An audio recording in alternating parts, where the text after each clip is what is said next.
What were some of the more interesting geological questions that you wanted to answer when looking at the moon? Well, the moon had long been an area of scientific fascination for geologists as well as astronomers. And I think the main thing that we needed to know is how old was the surface of the moon? How old were the rocks that we could see using telescopes? And also, mainly because that would tell us how much of Earth history it was going to record, because the moon has been in the vicinity of the Earth as a planet for billions of years, but we just didn't know how long that was. And so if there was one fundamental question that related directly back to the Earth, it was how old was the moon? Now, one of the things you mentioned about looking out onto the surface of the moon, you mentioned the blackness of the sky, but you also mentioned that you can see the Earth. Can you tell me about seeing the Earth from the moon and some of your thoughts there? I can't really tell you. Really? You got to go there. It's always in the same part of the sky, yeah, because as the moon goes around the Earth, it keeps the same face towards the Earth, and so the Earth is always in the same part of the sky. If you're right in the center of the moon, it's going to be directly above you. It was down below that point a little bit for us. It was always over this high mountain, the South Massif. And so seeing that was really a remarkable experience in that black sky. And it's primarily blue with the white clouds patterns that we're familiar with. And the one thing that stands out on the Earth are the large desert areas, such as Australia, for example.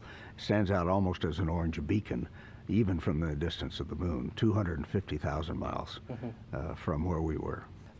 Jumping till after Apollo 17 returning, you were conducting all of these experiments, and you've already mentioned some of the findings from some of those experiments, some of the things you've discovered from doing geological surveys on the moon. But can you tell me some of the things, some of the other highlights of the things you learned during your stay? Well, just recently, we've been able to take the nitrogen isotopes that are in the deep core of that we obtained on Apollo 17. Take the data from those nitrogen isotopes, and look like we have found a major change in solar activity just about 500 million years ago.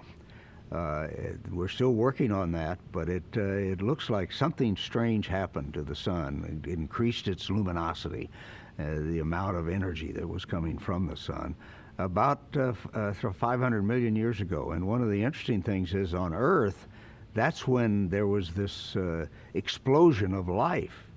We call it the Cambrian explosion, about 550 million years ago. And most people said that was because the Earth was warmer. Well, maybe it was warmer because the sun changed its way of operating. That's the kind of thing we're working on right now today, and it's made possible in large part because of the advance of analytical technology. What we do today compared to what we could do 50 years ago with these samples is almost night and day. It's really amazing. It's like the discovery of water in the ash, the orange ash that I sampled. That was done first in 2008.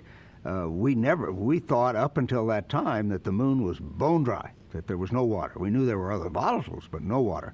Well, now we know there's water inside the moon. And that in turn starts to open up your thinking about what about the ice that we think we've discovered at the poles of the moon? Is that old water that came out as volcanic eruptions? Or is it new water that's been formed by some other process? So we're having a lot of exciting times in the lunar science community right now.